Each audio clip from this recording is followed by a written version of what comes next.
Really good to be here with you today. I've been chatting with some of you on the chat, and I'm really honored to be able to introduce our first speaker, Layne, who you can see coming along. Liza is the lead data and analytics manager at Eurostar, and is a technical data leader who started off her journey as a software developer, coding in various languages, such as Pascal and Java, alongside a variety of databases like Oracle, MS SQL Server, and many others, I'm sure. She then, that experience led her into business intelligence applications like SAP Business Objects, and that journey has led her to become the hiring manager and team leader with data and analytics at Eurostar. As a data leader, she is keen to see more women enter this area, and in her downtime, she advocates for getting women into data roles, which brings us to her talk on DataOps is trending, but what is it? Liza, over to you. Thank you. Hello, good morning. Well, afternoon or evening, wherever you are in the world. Thank you. Right, so I'm just going to share my screen first. Do the presentation mode.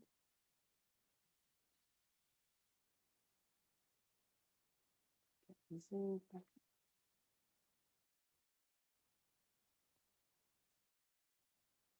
Technical issues. Right.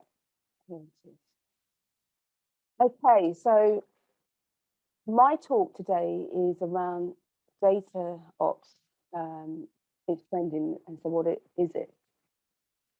But before I get into that element, the first thing that I need to do is kind of give you an overview of who I am. So thank you for that introduction about myself, and I thought I'd just kind of give a bit more insight. So if you've ever seen my profile, you may know some of these things. So I started coding at 10. I still code, but I would say more on my personal time, for my own personal projects. That moved me to pursue a computer science degree, and then later on a master in business intelligence. And that was after a number of years having worked in the data area. That was my real journey from getting into BI, which will kind of give some context why I talk about things that revolve around data and also do the advocacy stuff. As was mentioned, I'm actually a technical manager. The reason why I always say technical manager is that, yes, I do people manager, but at the same time also have a technical background to be able to coach and support people that work in my team. Another interesting fact about me is that I volunteer with neatab.org, which is the organisation that brings yearly the Growth Hopper celebration. I actually volunteer as one of the community leaders in London, and also a member of the career committee. So then, fun fact is that I'm not serious all the time. I love carnival. That's my background. In that, my parents came from Trinidad and Tobago. I've been lucky to participate in Trinidad's carnival. I've done Notting Hill, been to Berlin, Amsterdam.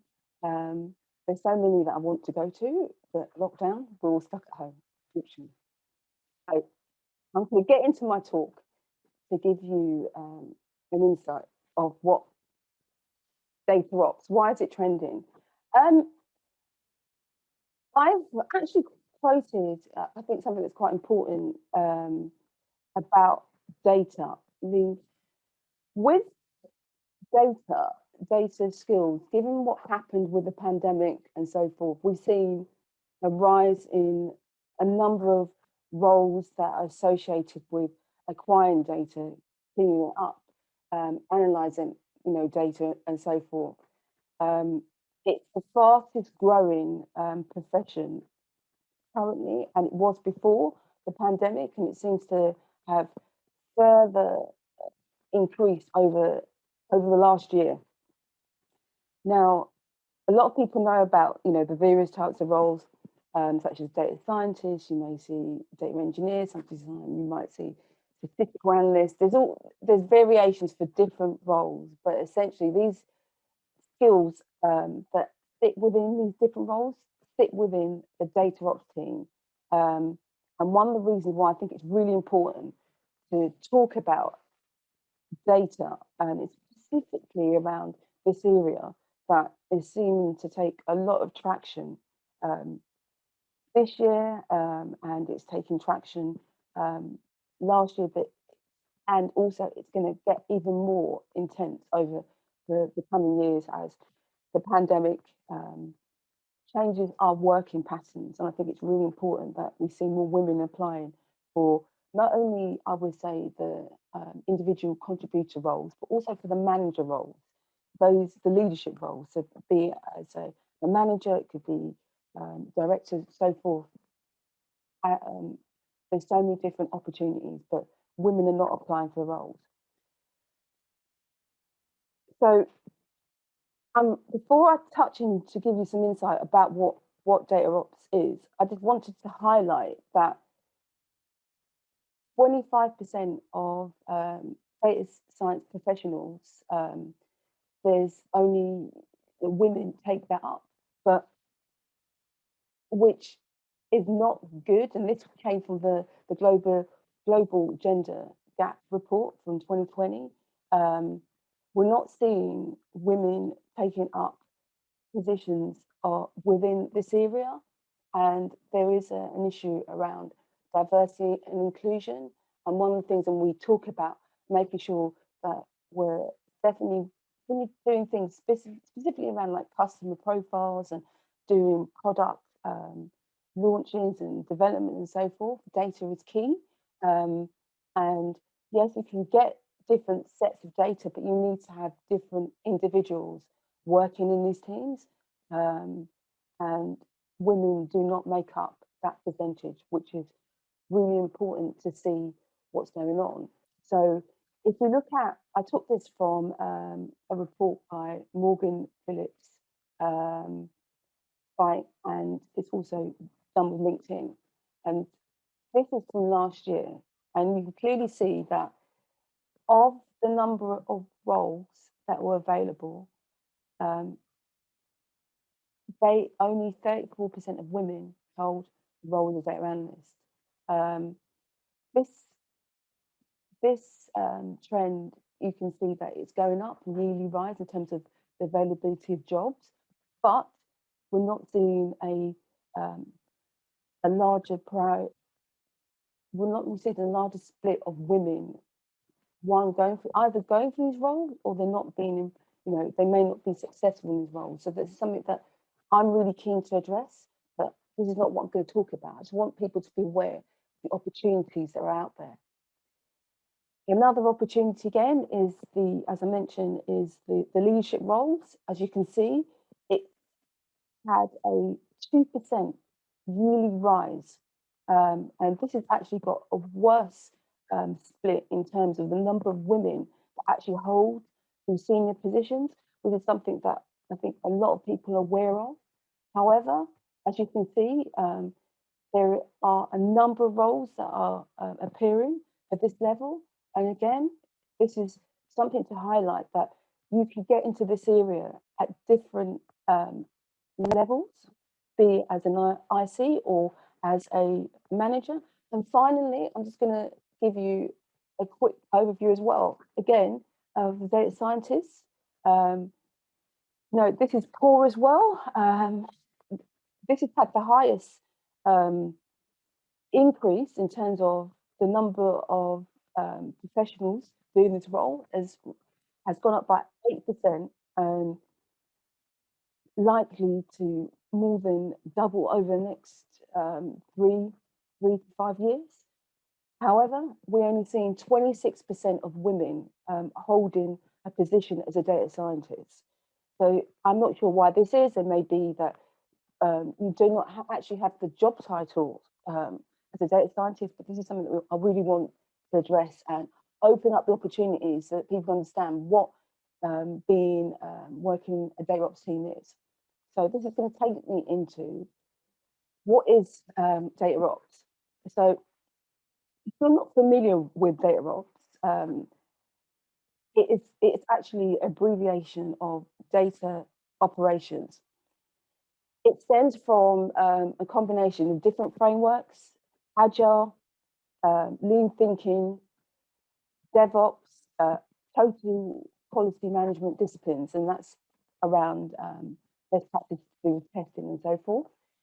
It provides an end-to-end data lifecycle, which is something that was really needed for data projects, because DataOps is essentially a new evolution of data warehousing, business intelligence, big data analytics platforms. There's been many terms that have been around, and it bridges the gap for the people that collate the data, those who analyze the data, and those who put the findings to good use. So to give you a bit of history, DataOps is not a new, it's not something that's new. It's been around a long time. The same as like when people say big data has been around for more than 20 plus years. It was introduced firstly in 2014 through a blog post. 3 reasons why DataOps is essential for big data success. In 2015, it was popularized, urging data engineers and data scientists to embrace this new principle. So this was the first kind of push on getting engineers defining roles as data engineers and data scientists and so forth.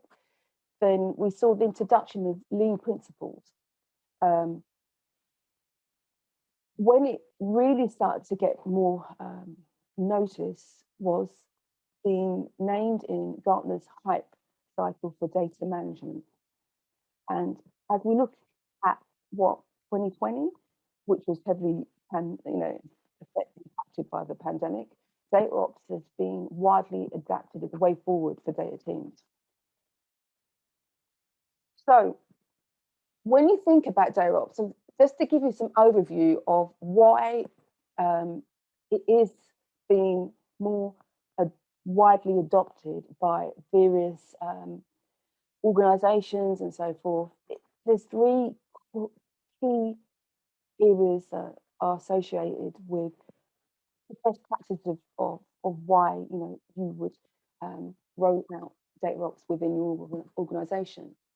It gives you the opportunity to have more collaboration, better stakeholder engagement, being aware of the requirements, the business requirements, why essentially do you need insights on the data that you hold.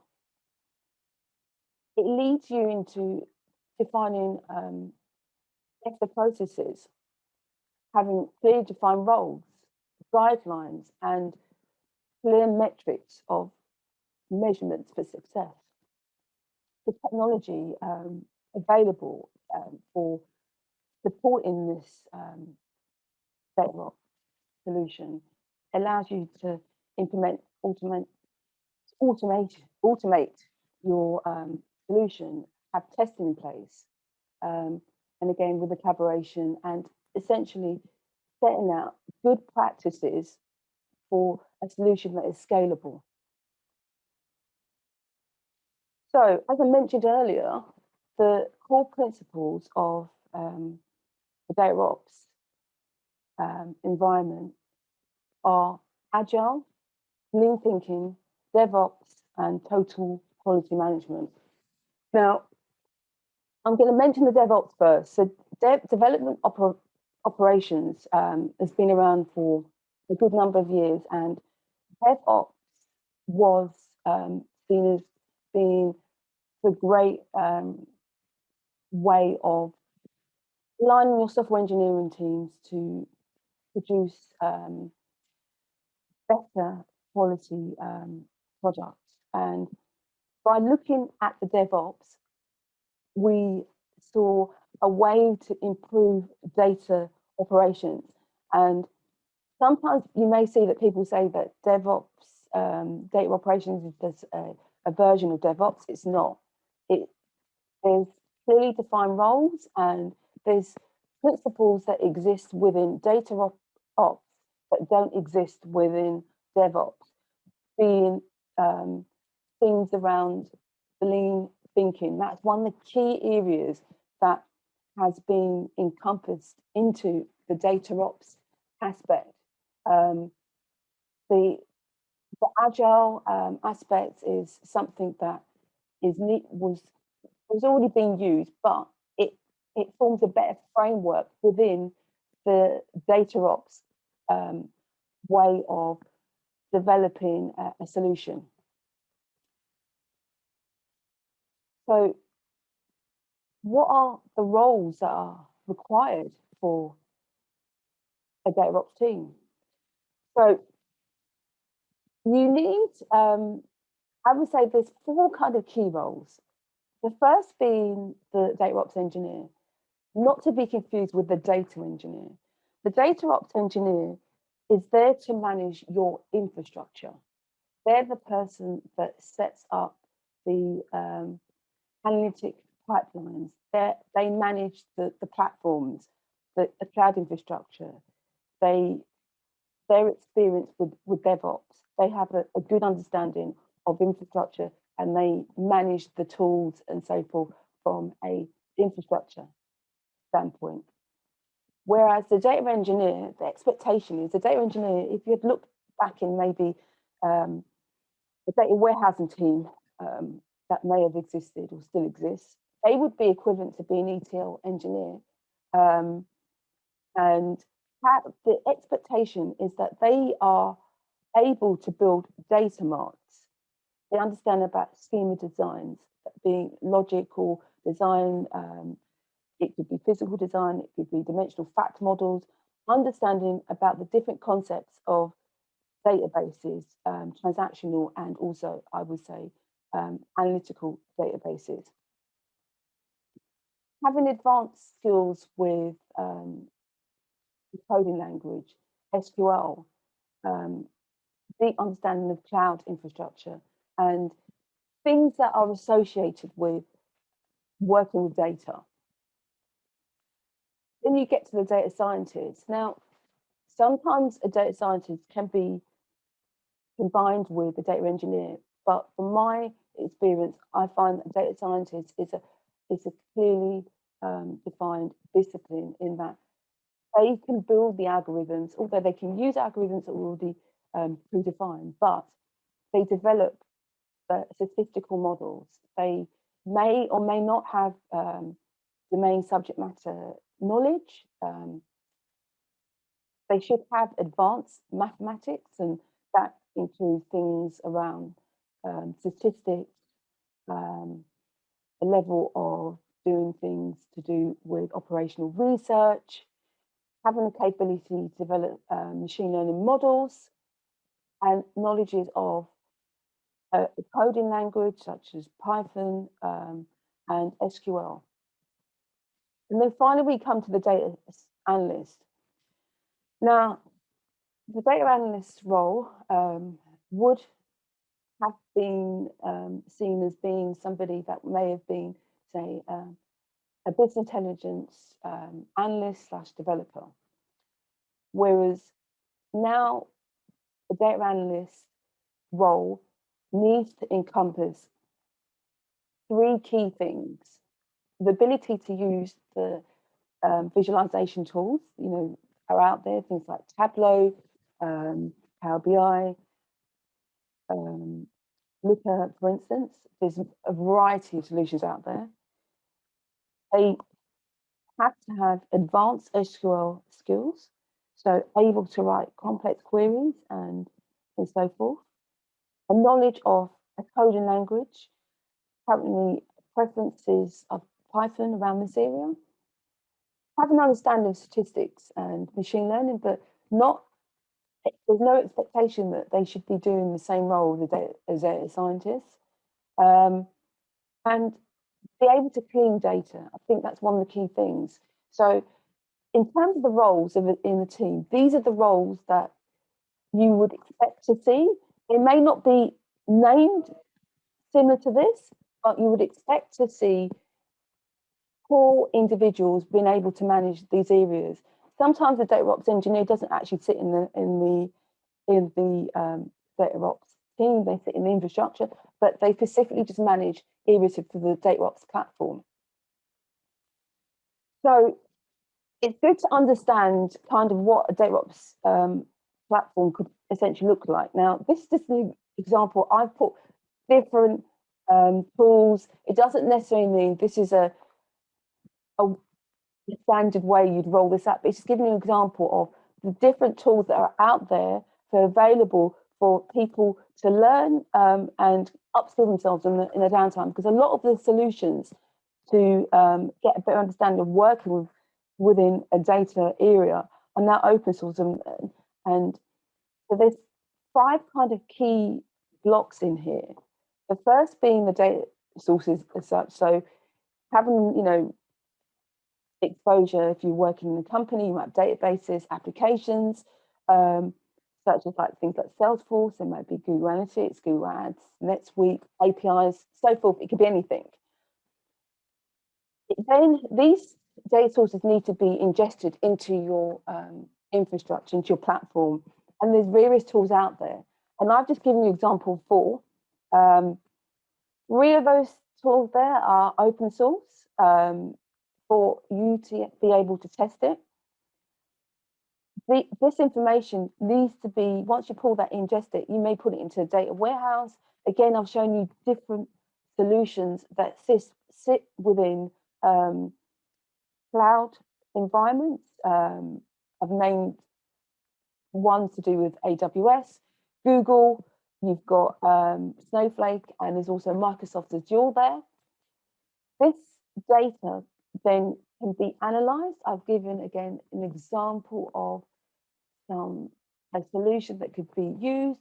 I've used DBT Analytics, which again is an open source, not open source, but it has a community version to allow you to understand how to build your data models. And finally, we get to how you would visualize this data. There's various tools out there again, and I've just shown you some examples.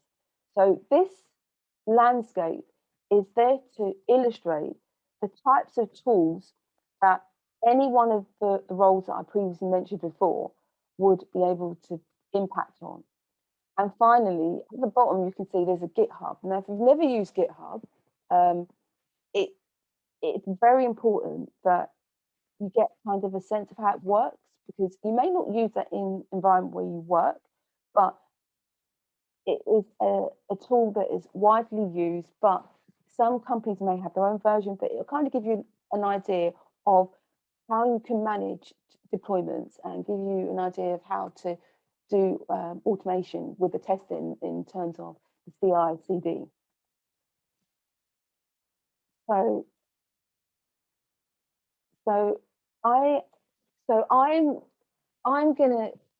gonna wrap it up now in terms of just giving you kind of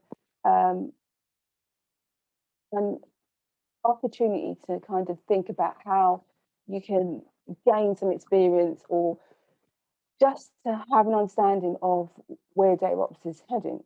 So this will continue to grow in 2021 and beyond. As I mentioned before, as you look on LinkedIn, Indeed, a variety of different, I would say, sites that deal with opportunities in this area. They may not necessarily say DataOps, they may say a data team, but essentially this is something that will become more familiar as time goes on. There's roles out there. It was stated by Nexala that 70% of companies are investing in DataOps in 2021, but they may not call it DataOps, they're invested in their data, which is key. So some tips. Think about, if you're not familiar with SQL, think about learning it. There's a variety of rules out there. Coding languages. Review open source tools, like I mentioned, like the DBT Analytics, the things like Airflow. Gain knowledge of database modeling. Understand transactional modeling processing as well. So gain a bit of understanding of, you know, basic statistics, things like probability. That's when I say basic statistics. Operational research. Operational research is to do with forecasting, and there's things that you can do with that. You can do it in Excel. But there's opportunities for you to enhance your skills. And one thing that's important, it's that all skills are transferable. And even if you're working in tech, you may have done these things, but are not sure how you can navigate to that area. So with that, that concludes my talk. Thank you. Thank you, Lisa. I'd like you to stay on. This is Leah. I'd like you to stay just for a second to answer a couple of questions or sort of interact with some of the questions that have been coming up in the chat. So there's been some chat through your talk about the roles, and what you might want to do is go back to the slide that you showed with, I think, 4 boxes of data scientist, data analyst, data engineer. Oops, I want to go back. If it'll go back, if not. Yeah, okay. This one, yeah. Yes, that one. Okay. Might be kind of interesting. So the people in attendance have been asking about master degree qualifications and been concerned about whether or not that's going to be a barrier to people who are not in the dominant cultural group from becoming data professionals. What's your view on master's degrees, alternative sorts of degrees? Someone mentioned data boot camps. They mentioned data boot camps and other things. What have you found in hiring? What about employee funded education programs, things like this, ongoing career development? I think first off, so because I'm an advocate for women in tech and so forth, I appreciate not everybody's had the same journey as me. So that's the first thing I want to say. Doing the boot camps is a good way to get into these roles.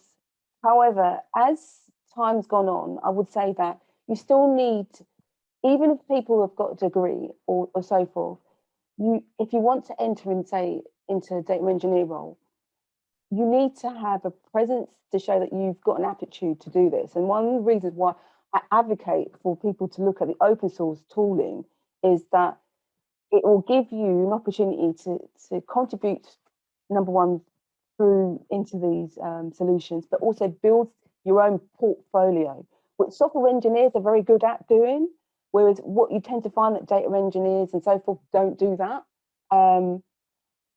As you know, as a hiring manager and so forth, one of the things you do is you do look up people's profiles, and if you see that somebody's done something, it's like, oh, that's really interesting. So it really depends on the organisation. I'm not going to say that everybody has that view. I would be lying to say that.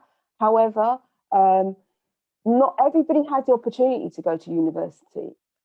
So given the fact that we're in a society where we don't see enough women applying for the roles, that's one of the issues that I've always observed. Number one, I always told people that, you know, the biggest supporter of yourself is yourself, and having the mindset of, okay, right, I'm seeing a role. You should not legally stop somebody applying for a role who don't have a degree. That's one thing I would say, in that no hiring manager will want somebody that ticks all the boxes, because you know that person's going to get bored and leave. That's the second thing. And you know, don't be the person that holds yourself back, because you need to, even though you may get rejected, but at least you had the opportunity to do that. So even if you've done a boot camp, I would say do not let that hold you back for applying for a role, because any role that you start, you still have to be onboarded into the team. Specifically around, you know, I would say the data engineer and the data scientist role, you will get tested. So if and you should get preparation as well and some guidance to be able to show that you've got the capability. When you get tested on, you know, anything to do with this specific area, you're getting tested on your capability to do it.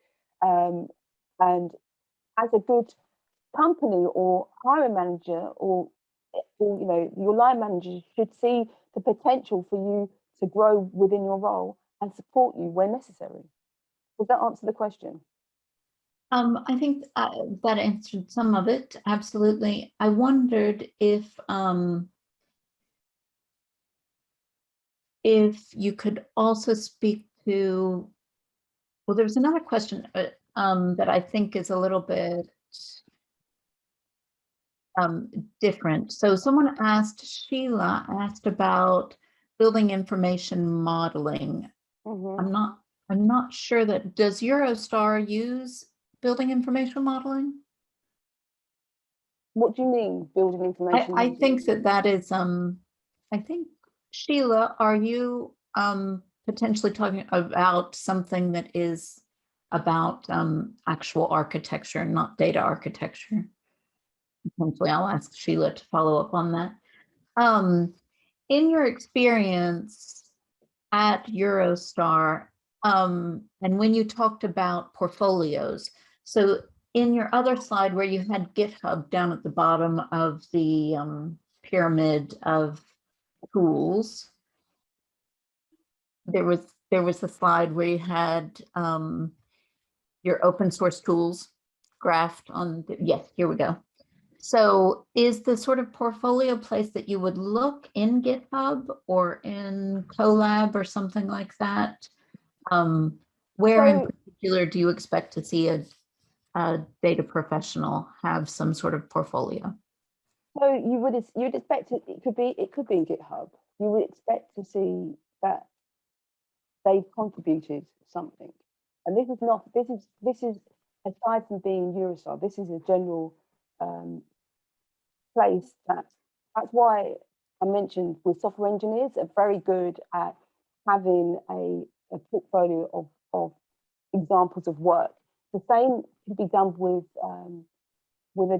somebody that works in data, that is an individual contributor.